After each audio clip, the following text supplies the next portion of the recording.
இந்த இன்ட்ராய்டஸ் வந்து உங்களுக்கு தேவையான மாதிரியான ஷேப்பில் ப்ரீ சைல்டு பர்த்துக்கு முன்னாடி எப்படி இருந்துச்சோ அந்த மாதிரியான ஷேப்பில் கூட நீங்கள் பண்ணிக்கலாம்.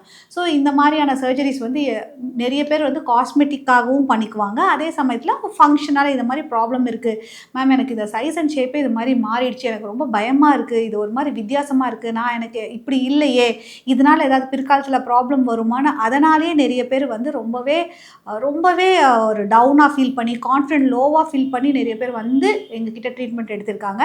ஸோ இது வந்து நீங்கள் காஸ்மெட்டிக்காக இல்லாட்டி மெடிக்கல் ரீசனுக்காக நீங்கள் பண்ணிக்கிறீங்களா, இல்லாட்டி ஃபங்க்ஷனலே ஒரு ப்ராப்ளம் இருக்கா அப்படின்ற பார்க்குறத விட உங்களுக்கு இது என்ன மாதிரியான பிரச்சனைகளை தருது, இதற்கு நம்மளுக்கு இந்த சர்ஜரி நம்ம பண்ணுறதுனால இது சரியாயிடுமா அப்படிங்கிறத ஃபஸ்ட்டு நல்லா நீங்கள் அனலைஸ் பண்ணிவிட்டு உங்களுக்கு இந்த சர்ஜரி கண்டிப்பாக தேவையா அப்படிங்கிறத ஒரு டைமுக்கு 2 டைம் நீங்கள் யோசிச்சுட்டு ஒரு நல்ல காஸ்மெட்டிக் கைனகாலஜிஸ்ட்கிட்டயோ இல்லாட்டி பிளாஸ்டிக் சர்ஜன்கிட்டயோ இதுக்கு தீர்வு ஏதாவது இருக்குதாங்கிறத ஃபஸ்ட்டு நீங்கள் அனலைஸ் பண்ணிவிட்டு அதுக்கப்புறம் நீங்கள் எவாலுவேட் பண்ணிவிட்டு உங்களோட ஆப்ஷன்ஸ் என்ன இருக்குங்கிறத நீங்கள் முதல்ல அவங்க கூட டிஸ்கஸ் பண்ணிவிட்டு அதுக்கான ட்ரீட்மெண்ட்ஸ் நீங்கள் எடுத்துக்கோங்க.